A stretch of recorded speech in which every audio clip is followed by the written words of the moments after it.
Welcome to another episode of the Cohort Sisters podcast, where we give voice to the stories, struggles, and successes of Black women and non-binary folks with doctoral degrees. I'm your host, Dr. Ijama Kola. Today, I'm thrilled to welcome a guest whose research and expertise have been illuminating the complex connections between visual culture, Black studies, and gender. Dr. Philana Payton, an assistant professor of film and media studies at the University of California, Irvine, earned her Ph.D. from the University of Southern California.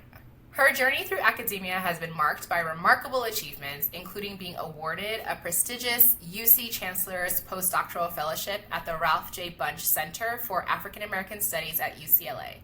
Her scholarship, from extensive archival research on early 20th century Black silent cinema to her upcoming book manuscript, tentatively titled Celestial Bodies, Black Women, Hollywood, and the Fallacy of Stardom, explores the intricate tapestry of race, gender, and visual culture in the world of media. Welcome to the Cohort Sisters podcast, Dr. Payton. Thank you so much. I'm happy to be here. We're happy to have you, especially because there is so much happening in Hollywood right now. So yeah. I feel like it's not so often that we get to talk to someone whose research and work is so applicable to our current day-to-day. So I definitely, want to talk about your academic journey, but also really want to get your perspective on what we're currently seeing play out in Hollywood and how that relates to your research on Black Hollywood, Black women's stardom, all the things. So before we get into all of that, tell us a little bit about yourself. Where are you from? Where do you live now? What do you like to do when you are not being an amazing scholar? Okay. I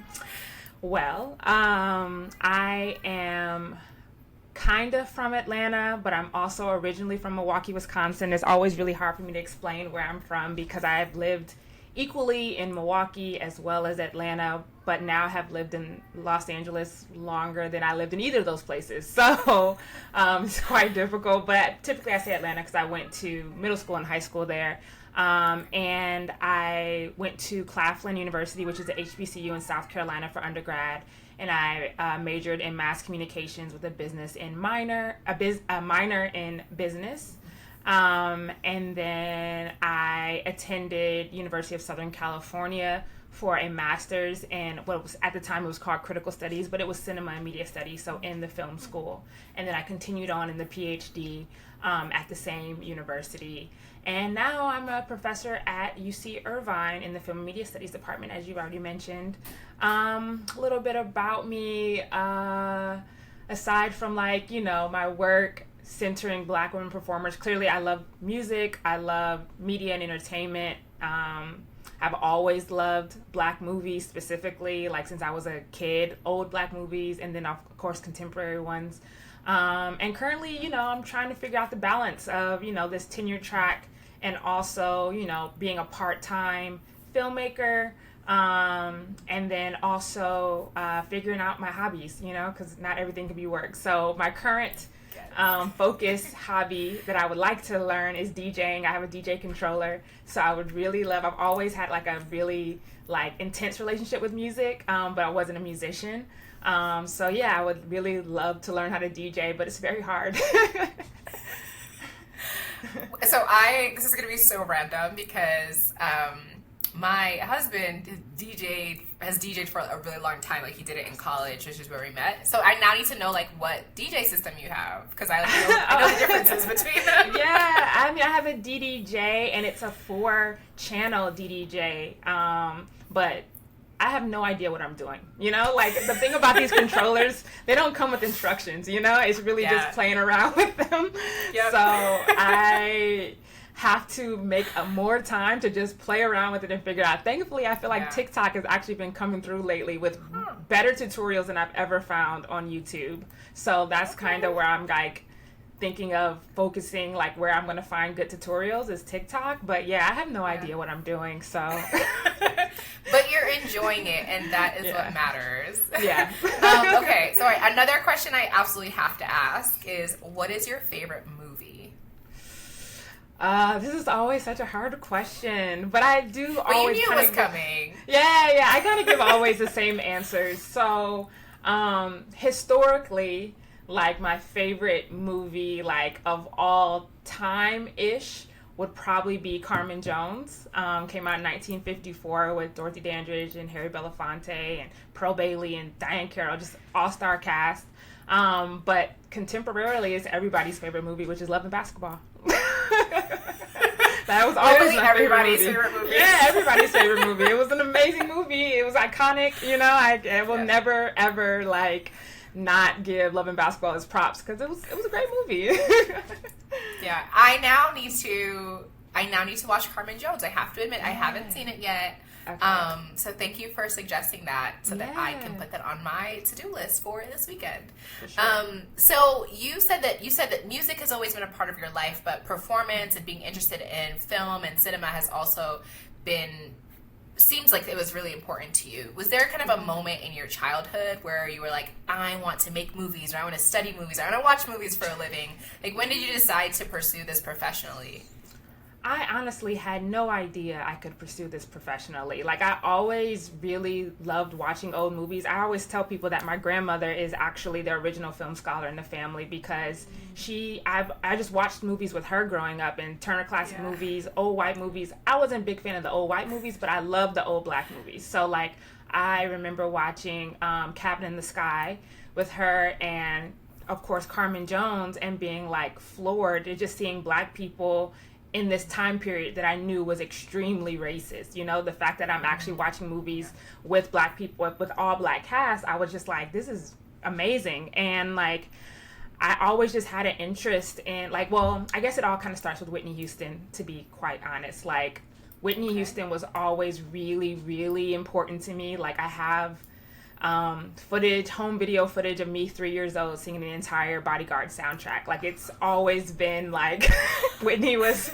special to me my entire life. And so that also led me into, like, you know, I feel like I bought Lady Sings the Blues, the book, when I was like 12. I would just go to Barnes and Noble trying to figure out what to read.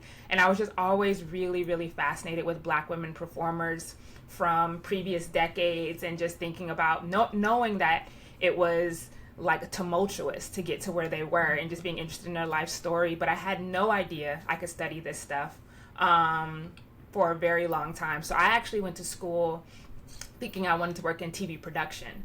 And it was really because in Waiting to Exhale, Whitney Houston was a TV producer, and I was like, that looks cool. She works with a lot of buttons. I like TV. I like, you know, pop culture. That sounds amazing. Maybe I'll do that.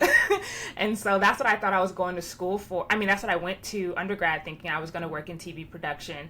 And it wasn't until I randomly took a English class as an elective called Major Black Writers. And it was awesome. Like, I took it my sophomore year, and I realized in the class everybody in there was seniors, because the professor was known to be like very, very intense, and everybody waited until the last minute, and I just like took it for fun, like, oh, that sounds like a great class, you know? And I got there, and it was really intense, but it was also really awesome. Like, even though I grew up going to black schools, I feel like I missed the real, like, black history that everybody learns, probably more like elementary, early middle school.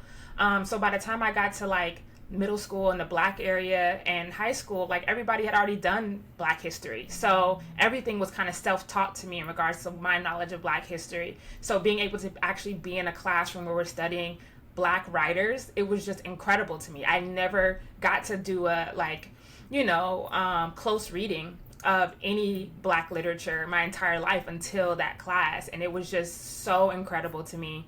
And I ended up talking to the professor during her office hours, just being like, yo, this is really tight. Like, I'm enjoying myself, you know? Like, what is this, like, how did you get to be able to do this? And literally she explained to me, like, what a Ph.D. was, what it takes, like, the fact, and she, like, you know, told me, like, it's pretty awesome. You know, I get to talk to adults about stuff that I like. And I'm like, yeah, that sounds pretty great. And then she's like, you know, I got summer breaks and stuff. So yeah, I really I was like, that sounds really dope.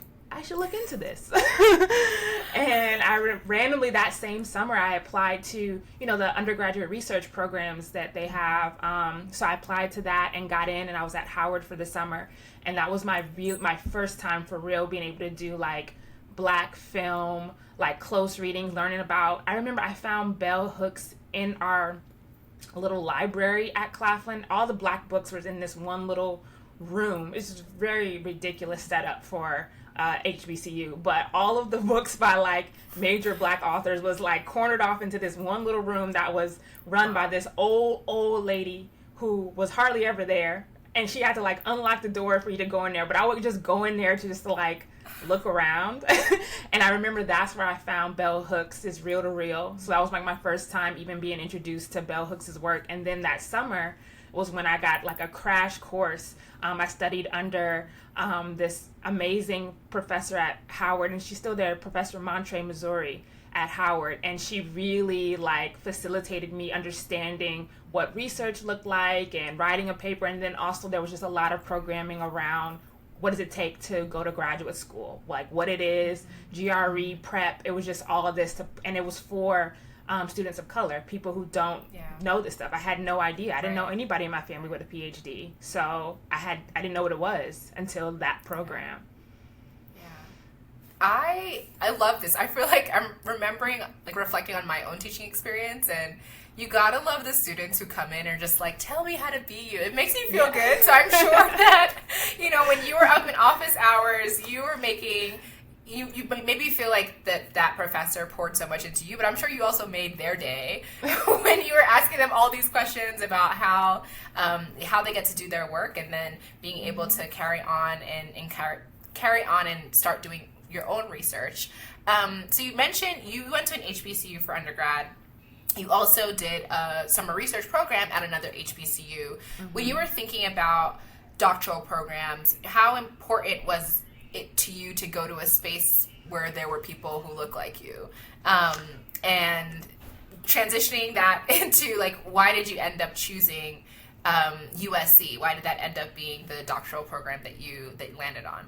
Yeah, well, as I said, I didn't really know any.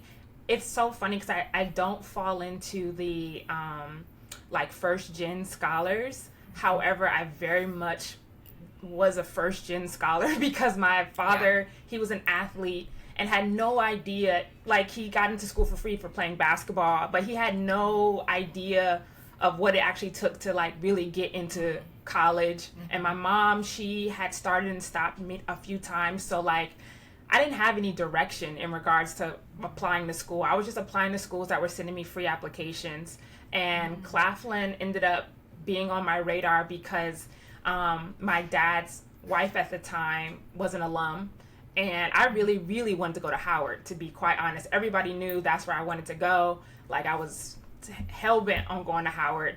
And then I got Howard's scholarship package, and they weren't necessarily covering what Claflin was offering. Claflin was offering a complete full ride, and I was like, I can't turn down a full ride just so I could say I went to Howard. So like going to Howard for that summer was me trying to get to Howard at some point, and it was awesome.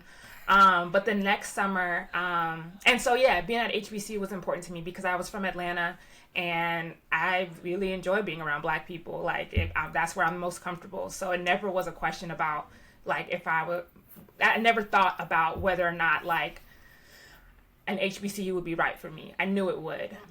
It was just which one. So Claflin was easy because it ended up being free. And it was what I needed.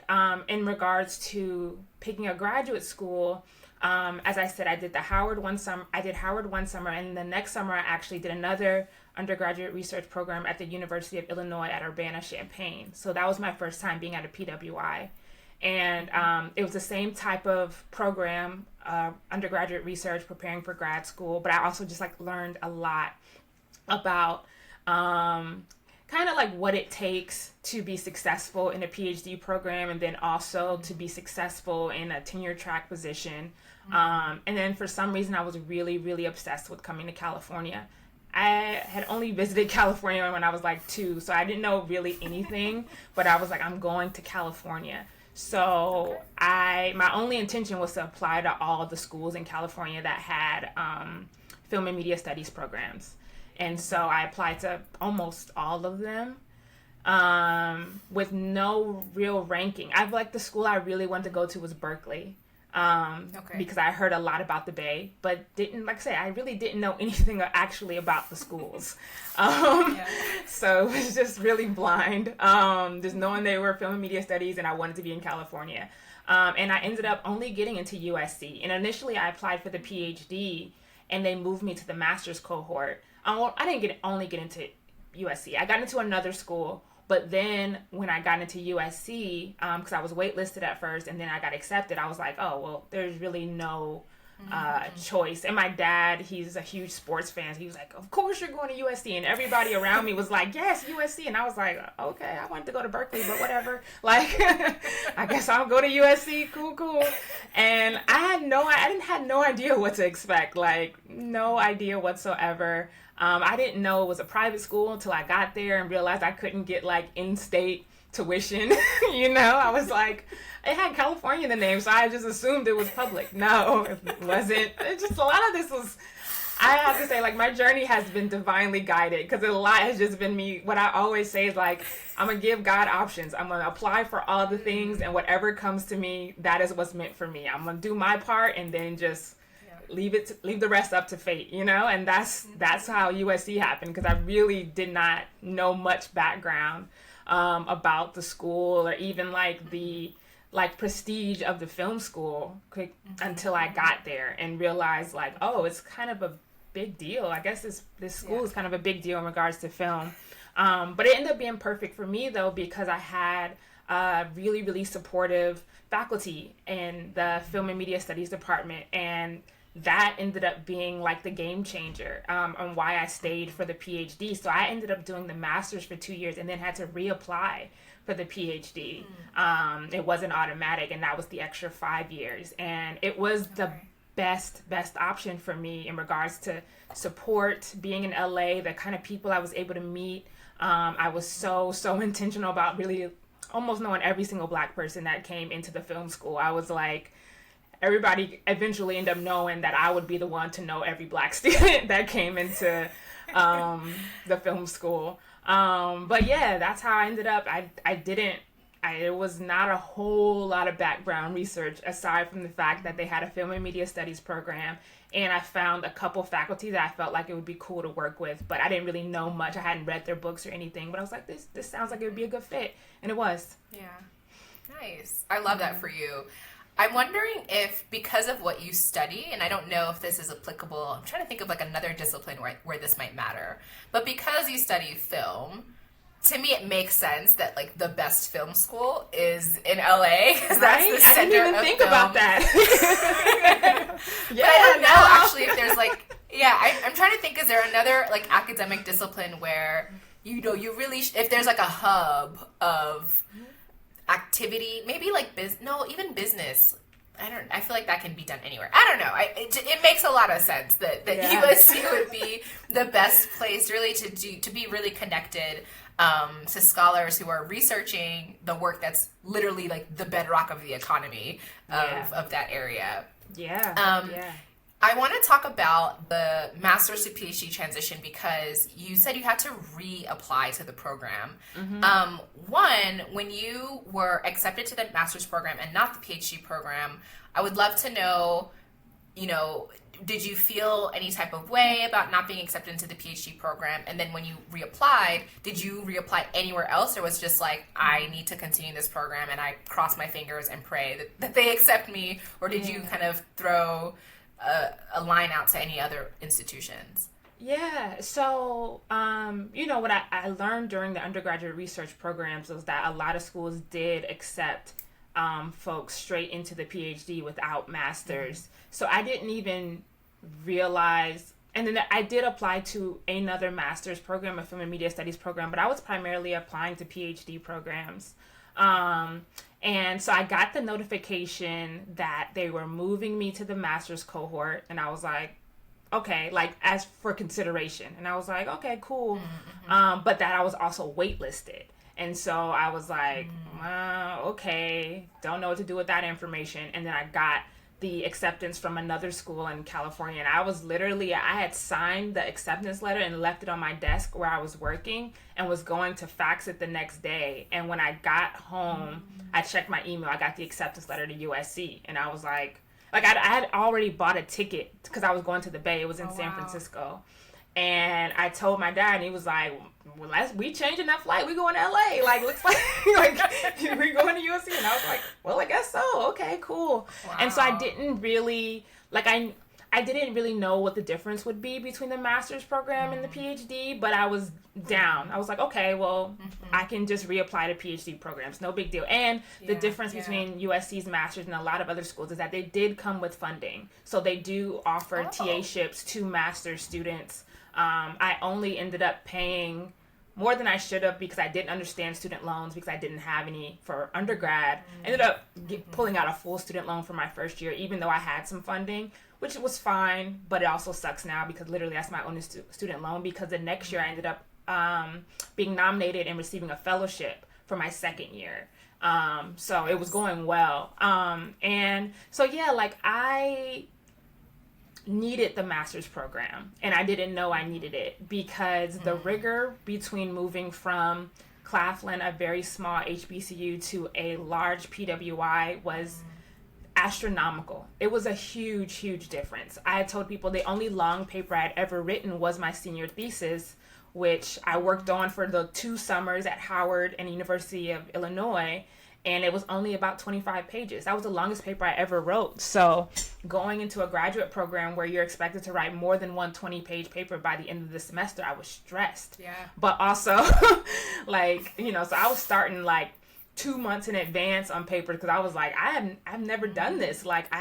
This is a lot, but it was a really, really, really good practice run to me because I needed a little kind of in between to figure out what the expectations were, what my capabilities were without it being on the scale of the PhD. So I was able and then I was in classes with people who were in the PhD program. So our film theory class that everybody takes is first year PhD students as well as the first year master's students. So I'm in the classes with other PhD students and I'm figuring out a lot of it was for me, I realized that I was different from most of the folks coming into the program because I went to a HBCU, because I was Black. That question of what's your favorite movie? I remember them asking that when I first got there, and I was at first intimidated because of course all the white people are saying all these international experimental films I had never heard of. But then I was like, you know what? They don't know the movies I know, so I'm just going to be myself because I can't fake it. I really cannot fake it. I can't pull out some random experimental film that I ain't seen, so I'm going to say what I say. Carmen Jones, Love and Basketball. And thankfully I had two people who became my really close friends, 2 Latinx folks who became my really close friends, and they felt me, and they were like, yes, of course, Love and Basketball. So those ended up being my homies because I'm like, okay, y'all feel me. Nobody else in the room know what I'm talking about. But it was from that moment I also had to realize okay, I'm coming in with a different set of knowledge and my knowledge is valid. How do I be in these classrooms and not feel intimidated? And one of the things I always tell people that I realized really early was that nobody really knew what they were talking about. And I knew that nobody knew what they were talking about because every time they would say something that kind of sounded that it could be smart, every time they would always end it with, but I don't really know, or I could be completely off, or this could be totally off base, or this is totally wrong. Every time. And I was like, nobody knows what they're talking about. Everybody's guessing. I can guess. I can guess. It's very clear that everybody's guessing. Cool. I shouldn't feel bad about guessing. And that's what I started doing. And it ended up being great because that in that film theory course, it was that professor who was in charge of nominating who would receive the fellowship for the second year. I had no idea that was even a thing, but I was just talking I don't know what I'm talking about, but clearly nobody else knows what they're talking about, so I'm just throwing my hat in there, and being interested because I was watching movies I had never seen before, which I thought was really cool, and I was like, okay, this is cool. And so it was excellent practice for me to kind of get to not be as intimidated. And so when it was time to reapply, it was also very interesting because the entire time you're in the master's program, all the faculty are telling you, like, there's no jobs, you're not going to get a job, you don't make no money, you just understand there are no jobs, like literally the whole time. And I was like, okay, like, this is, like, I believe when people, like, I'm a person who, like, listens, you know, I'm not somebody who would just be like, don't listen. And so I'm like, it was actually me and a friend of mine, this white boy, who I ended up becoming really close friends with, and we both were like, yeah, so why are we doing this? Like, all they keep saying is there are no jobs, you're not going to get paid, maybe we should reconsider, you know, like, in the master's program. But it was so funny because we both still ended up applying. And we both were the ones who got into the Ph.D. program at USC. And we both was like, we was the ones who was like, nah, maybe we should do something different, you know? But well, at least they told you what to expect. So yeah, you went over in and over. But yeah, so I applied to a few different PhD programs, but I knew I wanted to stay at USC because of the folks I had formed community with and because of my faculty. So I also applied to like the American Studies program at USC. I applied to the comm program at USC. So I applied to 3 different schools at USC, and then of course maybe Yale, Berkeley again, something like that. But I'm also a person who has not really good test scores. I don't do well on standardized tests, and I never have. And so my GRE scores were always terrible, and I knew that was hindering me in a lot of programs. And now, like, GRE doesn't even matter for a lot of schools, but when I was applying in 2016, people were still looking at GRE scores. Yeah. And so I knew that it was a really low chance of people PhD programs accepting me if they had to weed out based on GRE scores. And I knew with USC, they already knew me and knew what I was capable of. So I felt confident that I had a really good chance of getting in because they knew that my GRE scores were crap, but also that I was able to show up in these classrooms, you know? And so I did feel a lot more confident that I was going to get into USC over any other school. Yeah. This journey is really exciting to me because I think that it gives people insight into, one, if you receive admission to a program that you wanted to do a PhD at, but they accepted you into the master's, that doesn't, one, mean that you won't ever get your PhD. And it doesn't mean that you're not qualified. It might just mean that you need a little bit of extra time. So I feel like that's one takeaway for folks.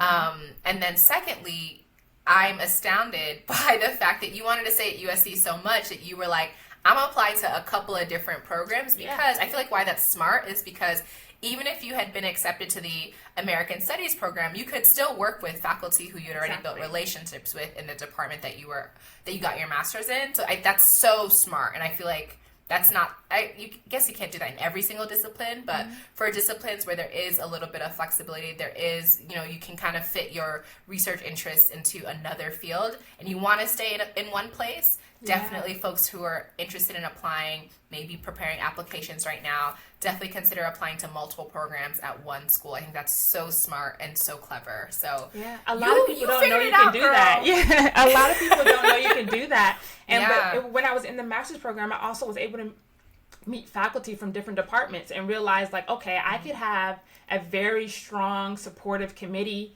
at USC in general. So it doesn't really matter which department that I'm in, because I have people in American Studies, I have people in comm, and I have people in cinema and media studies. And that's what I always tell people, like, you want to go to a place where you have support.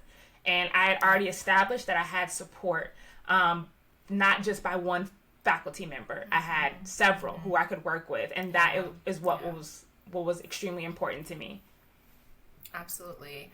So now I want to talk a little bit about your research. So when I was reading your bio, I was like, Black silent cinema, I did not know. Granted, I will be the first to admit, I'm actually not a movie buff. Yeah. I'm like the one person in the world who's like not into movies. You're not the one person. You're not, trust me. I had no idea there was even Black silent cinema. So why study, and I'm also a historian, so 20th century is my jam too. I love to be in the archives. Why study Black silent cinema, and what have you learned from that work that you feel like is applicable to current Black cinema or contemporary Black cinema?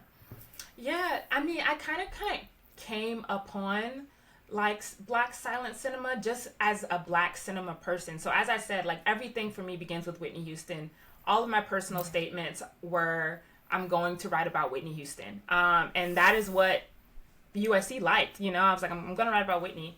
But I had to take all the general ed classes. So I definitely had to take like a silent cinema course.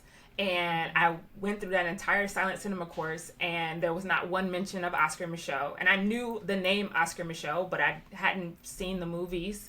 And so I had to talk to my professor and be like, can I write my paper on Oscar Micheaux? And she's like, oh, you know, white women, like, I'm so sorry. We know we didn't have time in the semester, but I really wanted to, you know, include him. Absolutely, yes, please write your paper on Oscar Micheaux. And I was like, all right, cool.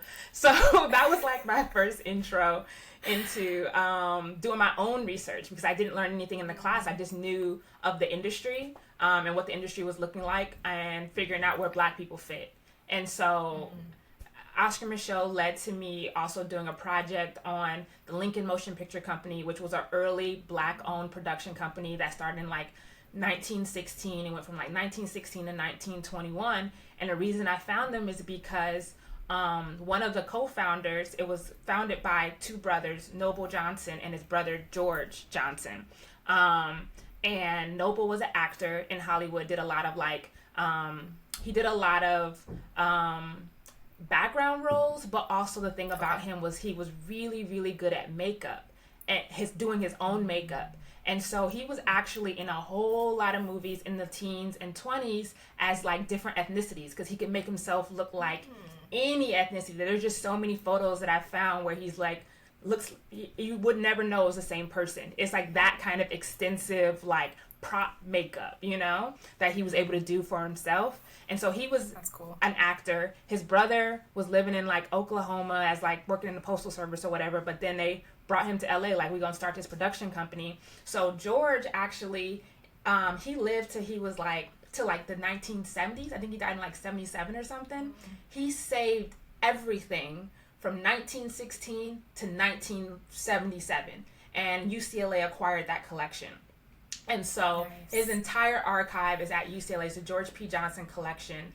And I spent a lot of it was another class that I ended up taking where I ended up like spending a lot of time in that collection and just discovering all of this stuff. Like everything, I always tell people, like, my entire like research interest is almost completely self-directed and self-taught because I get like, you know, the Hollywood stuff, I'll get the mainstream stuff, and then have to figure out where the Black people are. So being in that archive, it kind of filled out a lot of the story. There are memos, there are letters where they're trying to like apply for loans at banks and getting denied because of racism. It's just like all the same stuff that we know. But yeah, he saved everything. So that was really like my intro. And like silent cinema is not like my focus, but I've done enough research because of that archive to have like a really, really firm understanding of that era. And it also leads me into being able to talk about classical Hollywood, because the first Black woman lead came with the introduction of synchronized sound to film. So prior to synchronized sound in 1929, there were no Black women leads in Hollywood produced films, only in Black productions. So Oscar Micheaux's work, and of course there would be Black women in Lincoln's work and the other like people who were making race films, but Hollywood had never put a Black woman as a lead until sound, synchronized sound, and it was Nina Mae McKinney in 1929. So I had to understand everything that kind of was happening, the kind of like the environment, the culture of what was going on, to understand, okay, now 1929, sounds, synchronized sound, Black voices, Black women's voices, singing, the blue, you know, chorus dancers, all this, like, now this makes sense. And it starts from there. And then that leads me into thinking about Black women performers across history. But it started with just kind of understanding the climate. Right. Yeah, you're speaking my language as a fellow historian. I feel like it's so important to lay the groundwork and understand the foundation of whatever you're studying. So I advocate to everyone, you have to know the history. Yeah, me too. So you kind of, you led me into my next question, which is about Black women in media. And so I would love to know how you've seen the portrayal of Black women evolve over time, and what challenges and improvements do you think we still have to make? Oh, I mean, there are so many hurdles to overcome. Black women been doing it, like, being incredible, amazing forever, you know? And it really has consistently been at the, like, fault of mainstream industries like Hollywood that have, like, recognized the talent and amazingness, but consistently tried to, like, you know, mimic it in the worst way, or just completely destroy performers, destroy them, because of all kinds of racist things all the time, you know? So what I recognize is when I was really thinking about, like, Whitney Houston, and, like, when she died, it really broke me up, because I remember where I was in 2012, like, everything, and I was really messed up because I knew the story of Billie Holiday and Dorothy Dandridge and so many other Black women performers, and I'm like,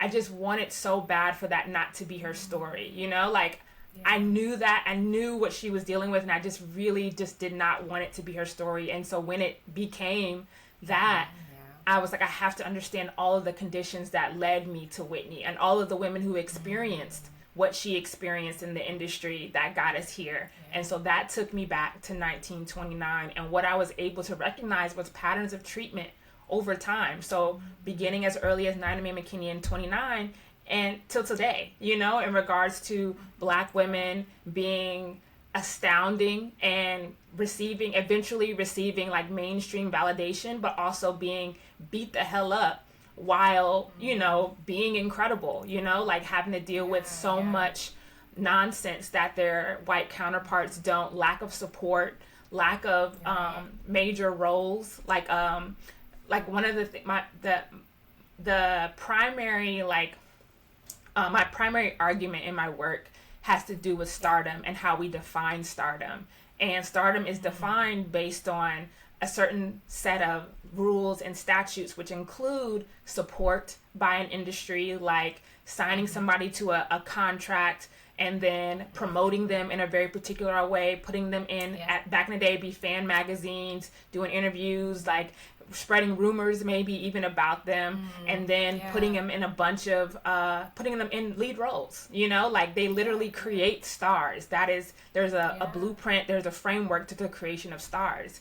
And what I realized was Black women did not experience that at all. Like, most of the time Black women were only given the opportunity to even like receive mainstream attentions because they were already like Black famous. They were already performing in nightclubs, they were already touring, like they were already working in the entertainment industry. They were usually singers doing nightclubs, cabarets, starting off in the Cotton Club, chorus dancers and all that. And then white people would discover them and then be like, okay, let's put them in a movie. But then they would put them in one movie. Like with Lena Horne, she's like the first person signed to a long-term contract, but they put her in 2 movies where she was the lead, Cabin in the Sky and Stormy Weather. They came out the same year in 1943. And then for the rest of her 7-year contract, they have her just being like playing herself singing so that she's not a part of the plot, so it could be cut out for movies in the South. Like, she's never a part of, and she's never given any lead role. When the one time she was up for a lead role was for Showboat, which was about a biracial woman who was passing or something, and they ended up hiring Ava Gardner, like a white woman, to play this role, even though Lena Horne was like clearly like the best person for the role. So like they never even gave her leading role opportunities. It wasn't the same support. It wasn't the same type of like pushing in regards to like how stardom actually is defined. And that tracks across time, from Lena to Dorothy Dandridge to Eartha Kitt to Diane Carroll to, you know, it goes, the patterns are like very, very clear. And so that is how I kind of came to the supernova framework and regarding like moving from a star to what a supernova is when a star is dying, it's shining brighter than any star in the galaxy, but it's also internally collapsing. So by the time Black women actually make it into mainstream Hollywood, of course, they're like head turners. They're changing the entire industry. Like everybody's like fascinated by these beautiful, talented, multi-talented, performers, but also while they're like dealing with all of the worst kind of treatment, the worst kind of just like negation of who they are while working in this industry and internally collapsing. So as they're shining brighter, then of course everybody, they're also just getting it the worst too. And that is tracks all the way until today. I think about Megan Thee Stallion a lot because, game changer. Of course, at the top of her game, I call her the child of Beyonce. Like I think about them too because it's like she's incredible. She's a wonderful performer, but like look at how she's just being hit and beaten and beaten. It has everything to do with her being a fabulous Black woman. And it tracks across history and like wanting Black women performers to understand that like this is not anything new. And that there are also strategies of survival that some Black women kind of have come up with in order to make it through. And so I'm looking at like, how did Lena Horne end up living a long life? She quit Hollywood. She said, forget this industry. As soon as her contract was up, she was like, I'm done with them. I'm going to sing and get my money in that way. And I'm not worried about Hollywood at all. And Eartha Kitt created an entire persona that was completely separated from who she was, like she talks explicitly about there being an Eartha Mae and an Eartha Kitt, and Eartha Kitt being who everybody sees and like this like exotic, falling into all these like tropes that they want Black women in, like speaking all these languages, being fantastical, but it was a performance to protect herself, So the ones who did live a long life, what were these strategies? And in comparing it to somebody like Dorothy Dandridge, who was just like so desperate for stardom that she was just like vulnerable and open to every other kind of constant disappointment. You know what I'm saying? And this is like, nothing new to Black women historically. They all can talk about their mothers and their mothers' relationship to industries and watching their mothers struggle and all of that. So it's like it's something that they know, but it's like a different level of preparation you got to have and a different level of also like fragmentation. And so when we see somebody like, early on Beyonce talking about Sasha Fierce, that was a performance she had to figure out how to put on a protective layer.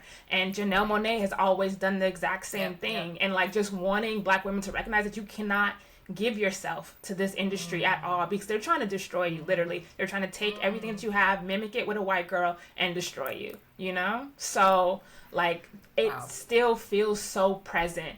And when I always compare people, and I love it now because I know she recognizes it, but I give Halle Berry as an excellent example. Because, she won an Academy Award, the first Black woman to win, Best Actress for an Academy Award. And what that means in Hollywood is that you are now recognized as the top of the top and should then be roles should just be funneling in, lead roles. People should be writing movies for you because of now you have established yourself as like the best. And that did not happen for Halle at all. Like she won this Academy Award and it's still crickets, and like it took her a while to even recognize that it wasn't going to work the same as it worked for the white people, which was like really sad. But I'm also really happy to hear her say that now. Like the Academy Award didn't do anything for my career and didn't do what I thought it was going to do like it did for everybody else, every other white person who wins this award. And like that is what I'm talking about. Like Black women can be 3 times, 10 times, 20 times better than everyone else, but they're not given the same level of respect, not given the same level of opportunities, recognition, and it don't matter how hard we work. You know what I'm saying? So what does it mean to like create a livable life for yourself despite, this industry, this validation not necessarily being what you were told it was supposed to be or what it was supposed to look like? I cannot wait for the book to come out.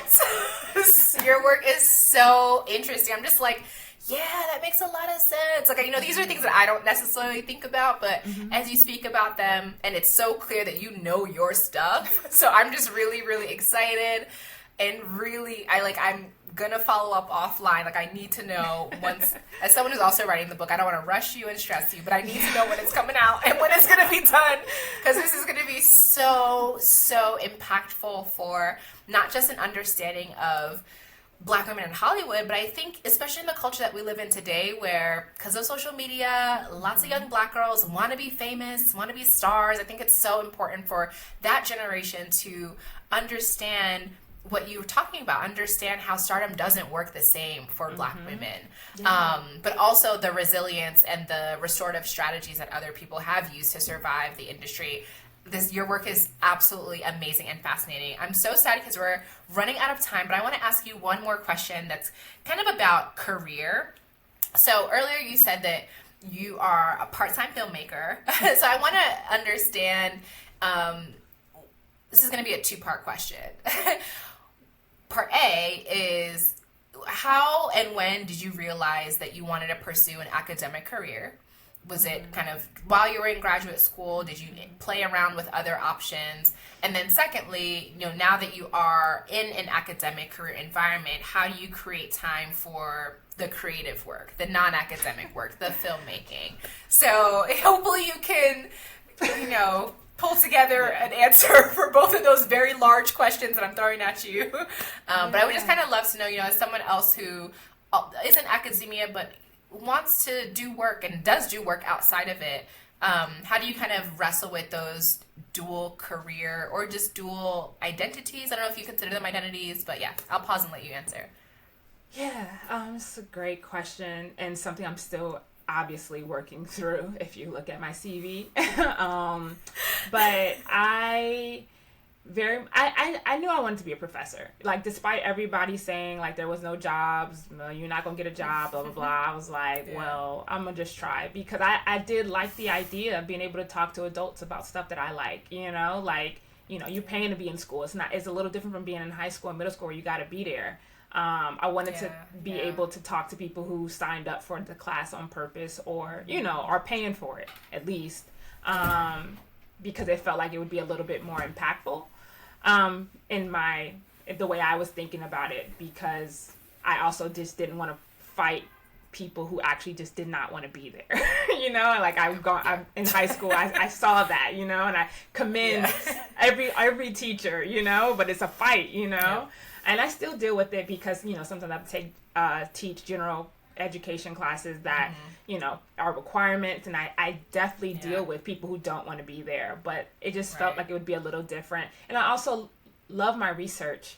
I love as difficult as it is, in so many ways, like writing and even spiritually, like it's very hard to really be in a space to do the work because it's really sad a lot of the times. It's really heartbreaking. But I knew I really do like my research. So that's also was I really do want to be a professor. I really do want to be an R1 where I have, the funding and the support to do my research along with teaching. And I didn't even realize how much I would enjoy teaching until I started, which is really cool because when you are interested in being at R1, nobody cares about teaching. There's just it's something that you got to do on the side, but it's not emphasized at all. But it actually ended up being the best part when I was, I graduated in 2020 and the world had completely fallen apart. And I lost my mom in the fourth year of my Ph.D. in 2019.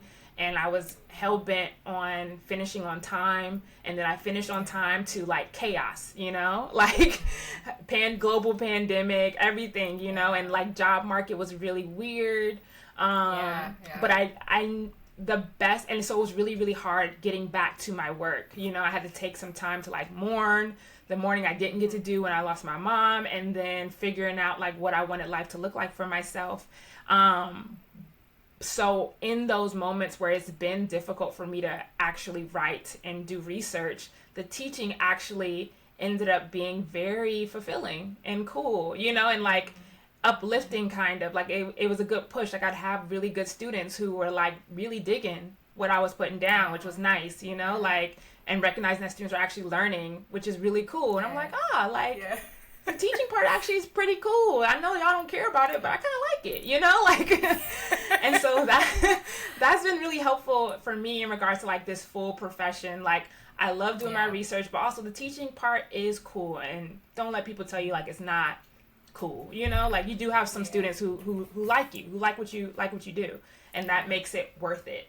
In regards to time, I have not at all figured out how to do it all. It is an active learning process. I have a mentor who I'm really looking to. She's a filmmaker, but also tenured at a R1, and she's incredible, and I'm so grateful. She's kind of just like taken me under her in like the most beautiful way, and I haven't experienced in a really long time. So I'm just so grateful for her. But she's a filmmaker, like awarded, recognized, and also at a R1. And so I'm really hoping that with working with her, under her, learning from her, that I'll be able to figure out how to better incorporate my creative pursuits along with my academic ones, because it is really difficult. And this book thing is, I've never written a book. Like, it's just so crazy that they want you to write a book, and it's like, how do you write a book?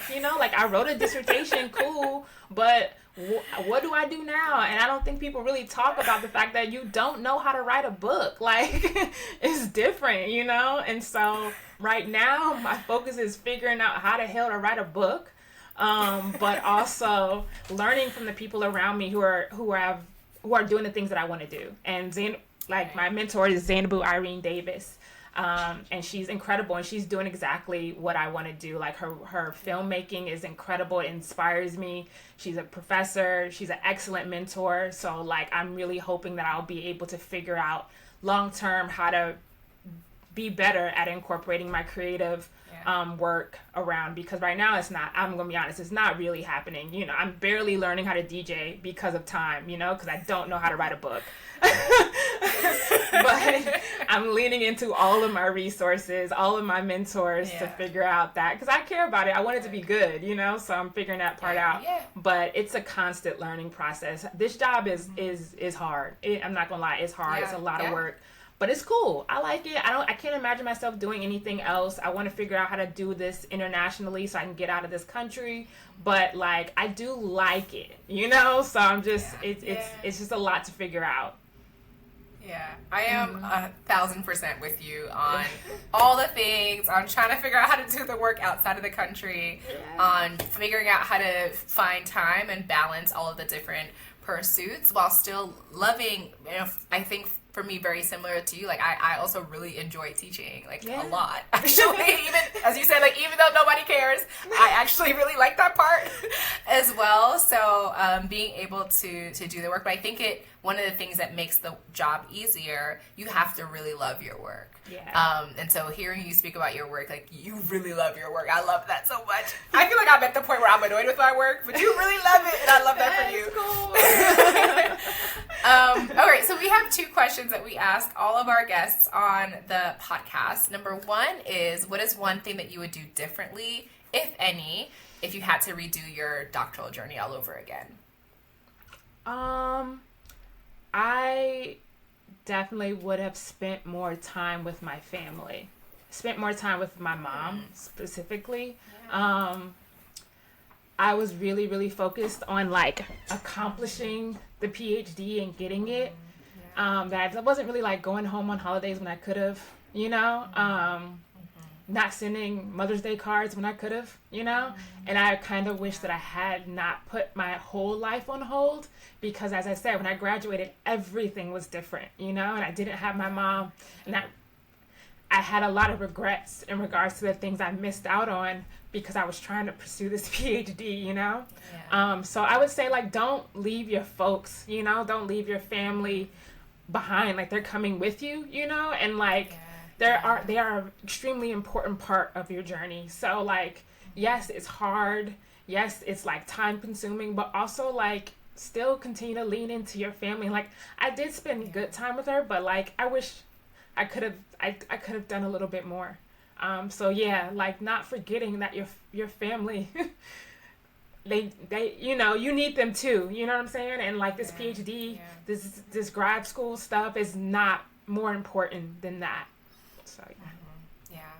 I am so sorry for your loss, and I really appreciate you sharing that really, really important advice for folks. I think that a lot of us lose sight of it, that because we're so, especially for the first in our families, our family is supporting us and they're cheering us on and they're saying it's okay that you missed this function, it's all right, you're getting that degree for us all, right? And so they're supportive, and I think it's just a really good reminder that they are equally, if not more important than the piece of paper, than the letters. So being able to make sure that you're spending as much time with them as possible. Thank you so much for sharing that really critical reminder for us. So my very last question is, what is one piece of advice? You've given lots of really great advice and recommendations, but what is one final piece of advice that you can give to either prospective or current Black women and non-binary doctoral students? Yeah, I mean, it is find your folks. Honestly, like I've had a very unique and honestly like cool, kind of dope experience through grad school, but it was literally because I found my people, and that meant like my committee. I was like, I was intentional. I said I wanted an all Black committee, and like I didn't know how possible it was. It didn't seem very possible, but I ended up having one. My final dissertation committee was all Black, and it was great, and like I not going to a school for one person, because my advisor, she actually ended up leaving my last year or 2 years. Honestly, she went on she did like a visiting professorship, and then she just left and went to a completely different school. But we had already had a really good relationship, but I also had other faculty members who I could really lean on throughout that time, and that's why I was really, really grateful to have them. But also like having a really, really great group of friends. I had a great group of Black women, PhD friends, and we all worked together for years, writing together, everything. Like those were my folks, and we were all in different programs. Some of us were at different schools, like different, but we leaned on each other in regards to writing and writing together. And then I had a whole other group of friends who are all like dope artists who keep me hip and keep me in the know as far as what's happening in the art world, film world, experimental film world. And like we had our own like outside like university, Black university, where we were watching films together and talking about films together and making films together. And like I didn't need the validation or the help from USC at all. Like I really had a very, very strong community that was completely outside of my program, completely outside of USC nearly. And it was because I was like so intentional about finding all the Black people. And as I said, this is somebody, for me, I'm from Atlanta. I grew up in the Black neighborhood, so going to HBCU. So I know where I'm most comfortable. And so like, I'm so happy I did that, because I didn't deal with a lot of the really, really sad stuff that I hear, like, my colleagues have dealt with, who were the only Black women in their departments, only Black not MB folks, like it's really, really difficult. And I'm like, I wasn't reaching for validation from USC at all. I was really making people at USC upset, and I didn't care about that because I had my support, who were tenured faculty who had my back, so it was like I wasn't really worried about kicking up a lot of dust in regards to like inequities, because it's a big film school, inequities, like very, very clear ones, but really having community inside and outside of the university, to people who have your back, who you could go to just chill, watch movies, drink, whatever you do, and then also people who you can lean on in regards to your actual like research and writing, and like having that kind of routine with people who you feel comfortable with. So finding your people in every single level of what it means to find your people. Because I never expected myself to still be in Southern California, but I have this is my family now. Like I have friends that I've had now for a decade, which is wild, because I'm like, I've had adult friends for 10 years. That's so crazy. Like, and and like we've grown up together, you know, and like these are people who I would not be here without, you know, and I don't want to leave them now, you know what I'm saying? Like I actually have so many amazing people that I've been able to really develop intimate friendships with that have become family. And without them, I would definitely not be here. So find your people and hold on to them because they're going to get you through. Such amazing advice, Dr. Payton. Thank you so much for joining us on the Cohort Sisters podcast. I am so literally really excited for your work. I'm going to try to see if I can, bug you to get like a sneak peek of the proposal or something. Because your work is just so fascinating. And I know a lot of people who are listening are going to be really excited to follow along. So thank you again so much. No, thank you so much.